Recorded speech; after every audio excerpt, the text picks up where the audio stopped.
Well, hey there, everyone. It's Mrs. Asaro here with another First Chapter Friday. I'm really excited about the start of November because that means that it is Native American Heritage Month. And I think it's just such a wonderful time to reflect on Native American history and to get some really great Native American novels into our repertoire. And the one that I've chosen for you today is I Can Make This Promise by Christine Day. This book has won an American Indian Library Association Youth Literature Award, and I think that you're really going to love it. Before we get started, I do want to make sure that you have your First Chapter Friday sheet. These are great to print and put into your reading notebook as you're listening to different books so that when it's time for your next read, you have something to reference. It is available for free, and I'll be sure to link it in the show notes. So let's hear a little bit about I Can Make This Promise before we begin. Edie has always known that she is half Native American. She also knows that her mom was adopted by a white couple and has no connection to her birth family. So even though Edie is curious to learn about her heritage, she realizes her mom doesn't have any answers. That is until the summer day when she and her friends discover a box hidden in the attic, full of old photos of a woman who looks just like Edie and letters signed, Love, Edith. Suddenly, Edie has a flurry of new questions about this woman who shares her name. Could she belong to the native family that Edie never knew about?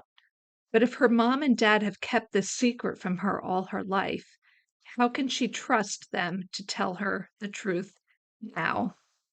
In this poignant and powerful novel, debut author Christine Day tells the story of a girl grappling with her family's complicated story and figuring out how to tell her own. So I think you're really going to love it. And let's dive into chapter 1. The dedication is sweet. It says, "For the grandmothers and mothers who came before me." Okay, we're going to listen first to the prologue, which is rather short, and then we'll read chapter 1. The prologue is, "Where are you from?" I never thought of myself as different until my first day of kindergarten. I remember round tables and flimsy tops, plastic chairs with shiny metal legs. Books and stuffed animals were gathered around a fake tree in the reading corner. Cloud-shaped mobiles hung from the ceiling, strands of paper raindrops suspended in midair. Bright yellow sun was painted across one wall. The alphabet was spelled out in a rainbow of uppercase letters. My classmates already seemed to know each other. Everyone was talking and laughing and shouting. I was one of the tallest people in the room, but I felt invisible. I didn't know how to join the conversations, the noise. I wasn't even sure if I wanted to. Mrs. Vespucci saw me hovering near the classroom door. She hurried over and knelt before me. Her smile revealed straight white teeth. She reminded me of a fairy tale princess. Her voice was like a melody, her hair like spun gold. I imagined her singing lullabies to an audience of fawns and bluebirds. "Hello, Edith." A jolt of surprise before I remembered my name tag. A school-issued lanyard was looped around my neck, clipped to a laminated square. Edith, with an illustrated elephant.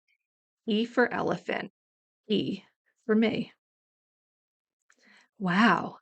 The teacher's grin widened as she stared at my face. "What are you?" I told her. "I'm Edie." "Oh, Edie? That's your preferred name? Where are you from, sweetheart? You're such a pretty girl."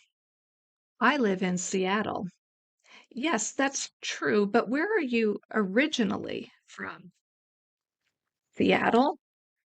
Mrs. Vespucci laughed, but I wasn't sure what was funny. Do you know where your parents lived before they came here? Her questions made me feel panicked. This was my first test, and somehow I was failing. I couldn't speak. I didn't understand what she was asking. I didn't know what she wanted from me. I've gotten the question a lot since then. What are you? Where are you from? What am I? My father is American and my mother is Native American. Technically, Dad has roots in Germany, England, and Wales. But I don't mention this because it feels dishonest. I've never visited these places. I don't know much about them. I'm not even sure where they are in the European continent. So I just say Dad is American, which works out fine because no one asks about him anyways. They jump straight to Mom.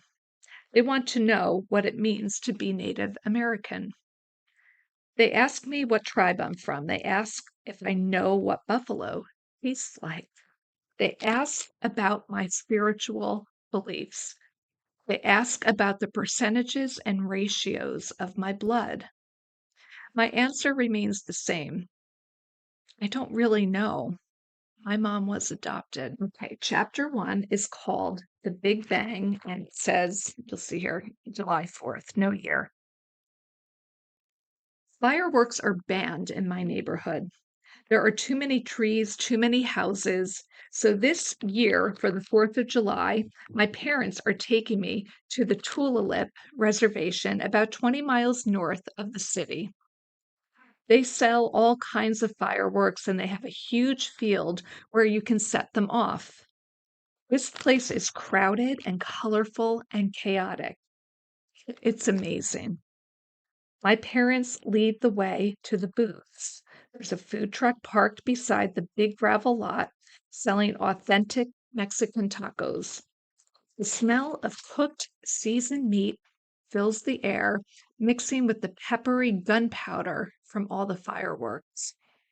I can practically feel it in little flecks of grime all over my skin. Mom asks, "Do you need these, Edie?" She opens her palm, revealing a little package of earplugs. I shake my head. I'm okay, thanks. Booths are set up in several rows. The nearest one is decorated with red, white, and blue streamers and a huge banner that shouts, "Fireworks," in bold letters. The booth across from it is lime green with little alien heads and UFOs outlined all over it in black paint. Another is hot pink with candy-colored rockets arranged in bouquets on its counter. The next is blue with the Seattle Seahawks logo stenciled in stark white and silver, plus the number 12. The one is shaped like a Space Needle. I like this graffiti. I like the bright colors, the bold lines. I wonder if they created drawings and stencils first, or if they just grabbed their cans of spray paint and improvised. I also wonder if they keep sketchbooks or have favorite places to draw like I do. I'm always curious about the other artists and their habits, their unfinished drafts, their inspirations. As we keep moving, I can't help but drink it all in. I've never been to a reservation before. Each person I make eye contact with feels significant. It's possible some of them are distant relatives. I could be walking past cousins or aunties right now and I wouldn't even know it. A rock and roll version of the Star Spangled Banner starts blaring out of nowhere, and I glance around myself trying to find speakers. But as the loud electric guitar mimics the sound of "Oh Say Can You See," I instead notice a food vendor with signs that say they have traditional Native American fry bread. Stop and stare. The line is huge. The menu is handwritten on a whiteboard. An ice filler cooler contains sodas and bottled lemonades. There are two open counters, one where you pay, one where you wait for your order. I watch as a girl receives her food. The fry bread is a rumpled golden brown disc served on a paper plate. It almost looks like an elephant ear.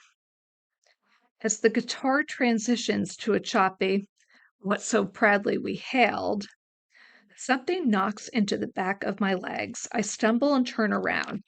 A dog peers up at me with watery, bloodshot eyes. He's panting hard, and his fur is mangy, but he looks happy, surprisingly calm. I thought all dogs hated fireworks, but he doesn't seem to mind the noise, the chaos. He just looks a little lost. I extend my hand to him. "Hi, puppy." He lifts his big nose, sniffs my fingers, pushes his snout against my palm. His tail wags ferociously as he inches closer. "That's a good boy," I say. "You're a good boy." I check his neck, but he isn't wearing a collar. I glance around. Cash registers chime and shouts of laughter are eclipsed by a huge boom.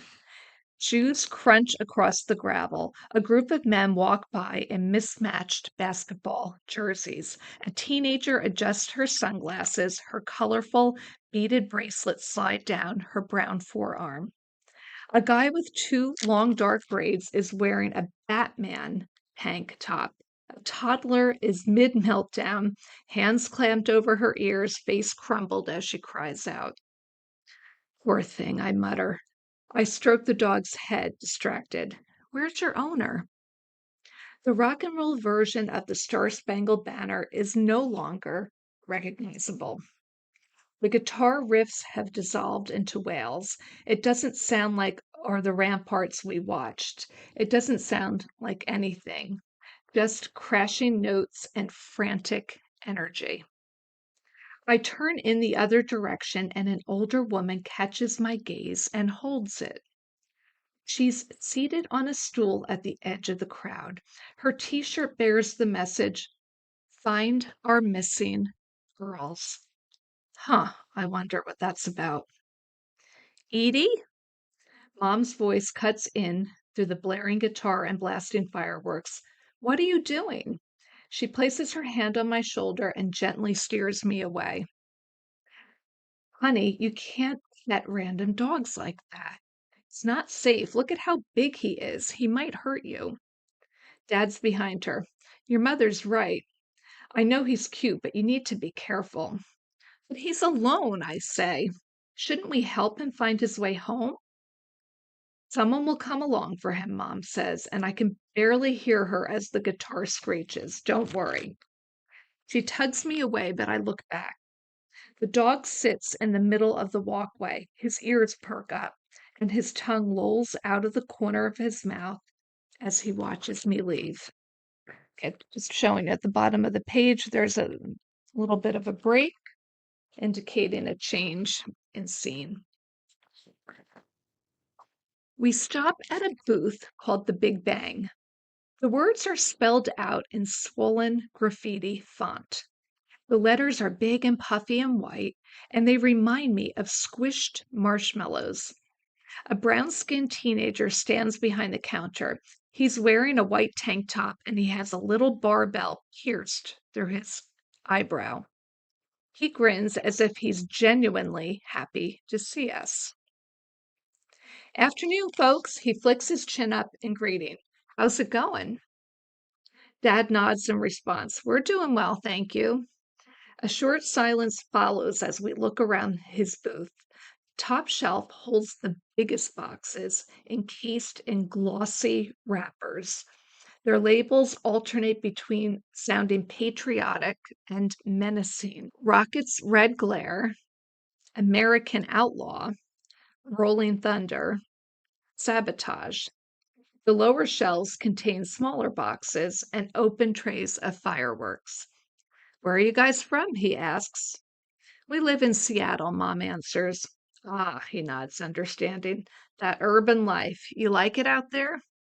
Mom smiles, most of the time. "Good, good, glad to hear." He drums his hands on the countertop. "So what kind of fireworks are you looking for?" "I know we want some sparklers, some Roman candles, maybe a fountain or two." All right. He turns to his lowest shelf and grabs two trays, tilting them forward to reveal their contents. I have these two kinds, he says. One tray is filled with bundles of slender gray brown sticks. The other has bundles of hot pink sparklers. The top half of each one is wrapped in dyed magenta yellow teal tissue paper and laced with a gold ribbon. We pick the pretty ones, then select some Roman candles and two stubby fountains. The boy places a long cardboard box on the counter before us and starts piling our stuff inside it. Anything else? Both my parents look at me, and the boy does too. I feel heat rise to my cheeks. I go rigid under their scrutiny. Edie? Mom asks. Her voice is gentle, a half whisper at most. I glance at the shelves and shrug, feeling awkward. I wish she wouldn't have said anything. I hate being put on the spot in front of strangers. Boy snaps his fingers. Here, he says, how about this? He crouches behind the counter. I can hear the scrape of crates sliding across the ground. He straightens back up and stands directly across from me, smiling. Ever seen one of these before? He holds up a cylinder wrapped in a turquoise label. It has a black platform on one end. Its fuse pops out of the top like a little red tongue. I shake my head. Really? He sets it down on the counter, taps it with his finger. That's too bad. These guys are my favorites out of everything I've got here. That's why I keep them hidden. They're reserved for special people.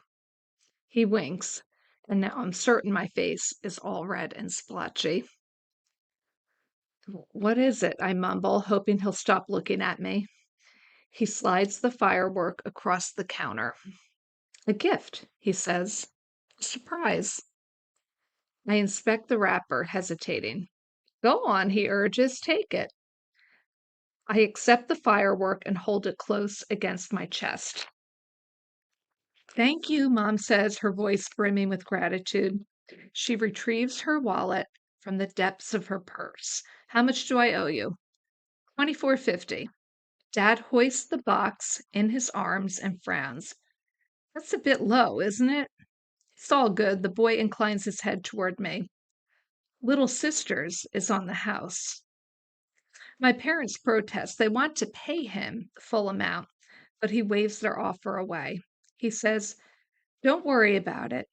Just take care of yourselves out there. And he sounds like he really means it. And that is the end of chapter 1 of I Can Make This Promise. This book really does move along nicely as you get into the chapters. It's a book I think that you'll really love. And my public library didn't have it, so they went to the neighboring library to grab it for me. And you could do the same if your library doesn't have it. They're usually very willing to help you find the book that you want. So I hope you enjoyed this book. Be sure to tune back in next week where I'll be reading some more books for Native American Heritage Month. Until then, happy reading, and I'll see you next Friday.